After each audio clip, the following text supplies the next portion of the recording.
এখন এর সাথে মিলে ষড়যন্ত্র করতেছস না? হ্যাঁ মুন্না, তুই নিজের কি মনে করছ? হ্যাঁ, আজকে দুইটা তেও হইছে দেখা নিজের অনেক কিছু মনে করতেছ না? কয়দিন আগে না বিলে শাক বেচা খাইতা, এটা কি ভুলে গেছো? হ্যাঁ, শোনো, রাস্তা ছোট তো তাই গাড়ি ঢুকতেছে না, গাড়ির জন্য বাইরে রেখেছি। কয়দিনের মধ্যে রাস্তা ঠিক হয়ে যাবো। চলো, আমার তো গ্রামগঞ্জে আইতেই মন চায় না। ওই তো আমার ভাই চলে আইছে। ভাই তুই ভালো আছোস? সরো সরো, চল না, দুনিয়ার গন্ধ। কদিন ধরে গোসল করো না? হ্যাঁ, এই কামটা করলা কি? পাইলেই জড়াই ধরতে হবে না? এই সুটটার দাম জানো?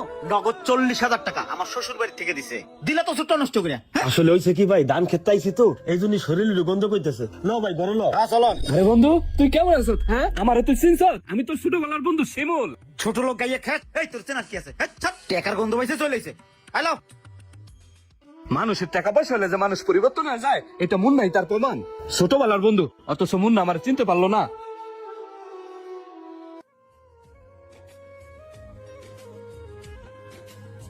ভাই তুই তো জানোস আমার রুম একটা। সমস্যা নাই, তুই যে কদিন থাকবি তুই এই রুমই থাক। আমি আর তোর ভাবি ওই রান্না করে থাকবানে। শীতকালের রাত তো একটু কষ্ট হবে না, ম্যানেজ করে নিবানে। এইটা কি ঘর নাকি গরু ঘর? কেমনে যে থাও আল্লাহ জানে। যাও যাও, ম্যানেজ করে মনে যাও। ঠিক আছে ভাই। আরে আই সেই যে বইয়ে পড়লা, বিস্তারটা দেখছো কি নোংরা? তোমার জন্য আমার গ্রামে আসা। আমি তো গ্রামে আইতে চাইছিলাম না। গ্রামের মানুষগুলো দেখছো, গাছ থেকে দুনিয়ার গন্ধ। থাকার পরিবেশ হলো এটা? আর এই রুমটা দেখছো, রুমে না আছে একটা আছে একটা পুরান ফ্যান। আল্লাহ জানে এটা ঘুরে কিনা। দাও বিস্তারটা ছেড়ে দাও। আচ্ছা দিতেছি, বসো। রুমটারে গরু ঘর বানাই রাখছে।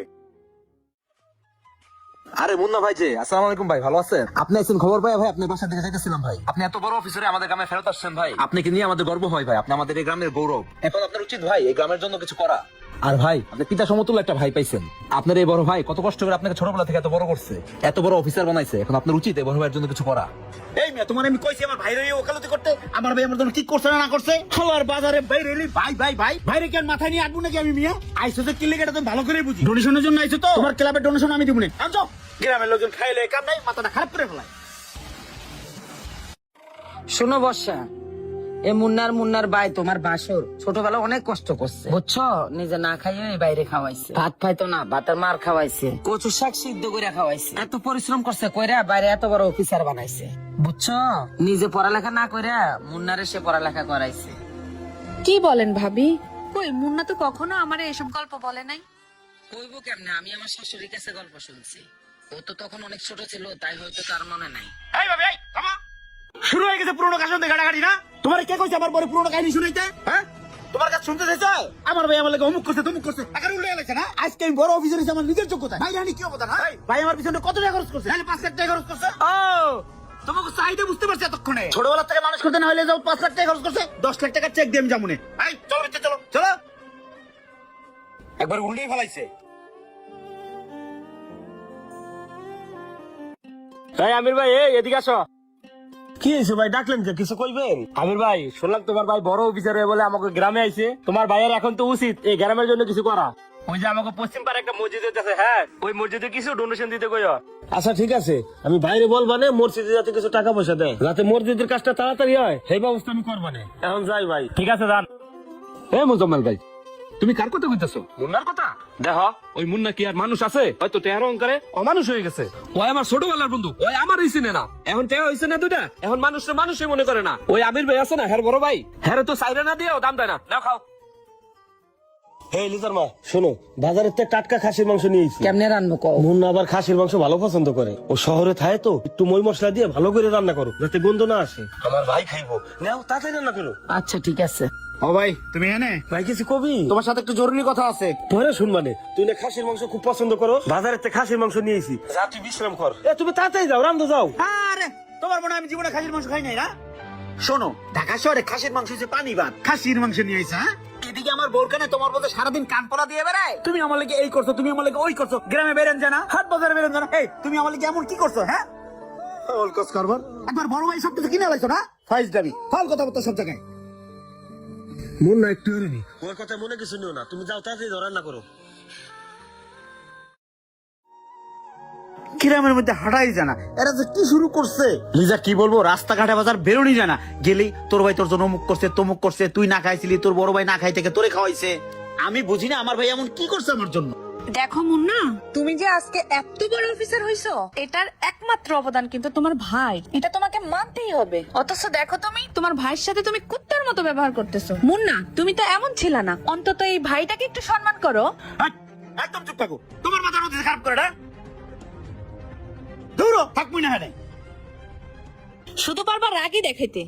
আপনার ভাইরে আপনার নিয়ে দূরে কথা কইছিলাম, সে যে ব্যবহারটা করলো মানুষ বেলা দামই দিল না। মুন্না, ওই যে দেখ তোর ভাই তোর বদনাম করতেছে, দেখছস? কে বদনাম করতেছো? আরে তোরা সকালবেলা আমি অপমান করলাম, এখন এর সাথে মিলে ষড়যন্ত্র করতেছিস না? এই মুন্না, এই তুই নিজের কি মনে করছ? হ্যাঁ, আজকে দুইটা টেয়া হইছে দেখা নিজের অনেক কিছু মনে করতেছ না? কয়দিন আগে না বিলের শাক বাচ্চা খাইতা, এটা কি ভুলে গেছো? হ্যাঁ, আজকে যে দামি পোশাক পরতাছ, এত বড় অফিসার হইছো, কার অবদান? তোমার এই ভাইয়ের অবদান। আর তুমি এগুলো এই গ্রামে করতেছো না? তুমি আমার জন্য কি করছো না করছো এগুলো তুলে ধরা কি খুবই জরুরি? আমি এই গ্রামের এক মুহূর্ত থাকবো না, এক্ষুনি ঢাকা চলে যাবো। এই চল, হাই বেরো। এ মুন্না দাঁড়াও, কই যাও? কি রে ভাই, তুই কই যাইতাছস? আমরা ঢাকায় চলে যাচ্ছি। কি হইছে কেন ভাই? কে তখন না কইলাম? হাই মিস্টার আমির, আমার তোমার সব নাটক বোঝা শেষ, দাঁড়াও। ভাইজান, তুমি ছোটবেলা থেকে মানুষ করতে কত টাকা খরচ করছো? 5 লাখ, 6 লাখ? এই নাও, এখানে 10 লাখ টাকার একটা চেক আছে। আজকে থেকে আমার উপরে তুমি কোনো দাবি খাটাবা না, ওকে? ভাই তোর চেক তোর কাছে রাখ ভাই, আমার টাকা পয়সার দরকার নাই। ভাই তুই না মিষ্টি পছন্দ করো, আমি বাজারে মিষ্টির অর্ডার দিয়েছি, বড় মাছের অর্ডার দিয়েছি ভাই, মাছ হইতেছে। ভাই তুই যাইস না, থাক, দুই ভাইতে রাইতে একসাথে বসে ভাত খাবো। হ্যাঁ মিস্টার আমির, তোমার নাটক বন্ধ করো, সব নাটক আমি বুঝি। তোমরা টাকার জন্য এগুলো করতেছো, আমি বুঝি না। রাবিশ কোথাকার। হাই চলো। ভাই ভাই তুই যাইস না ভাই, তোর ভাই ধরে কই ভাই, বড় ভাই হলো বাপ তুমি তুমি ভাই, তুই যাইস না ভাই। আরে ভাইজান উঠেন উঠেন, আপনি কি করতেছেন এগুলা? আরে ভাইজান, আপনি কার পা ধরতেছেন? ওর পা? ভাইজান, ও তো একটা অমানুষ, ও টাকার গরমে অন্ধ হয়ে গেছে। ওর পা ধরে আপনি আপনার নিজের হাত নোংরা করতেছেন। আপনি কেন নিজেকে ছোট করতেছেন? ভাইজান, ও পড়াশোনা করে অনেক বড় অফিসার হইতে পারে, কিন্তু ওর ভিতরে কোনো মনুষ্যত্ববোধই নাই। আর মুন্না, তোমাকে বলি, তুমি ঢাকা যাবা?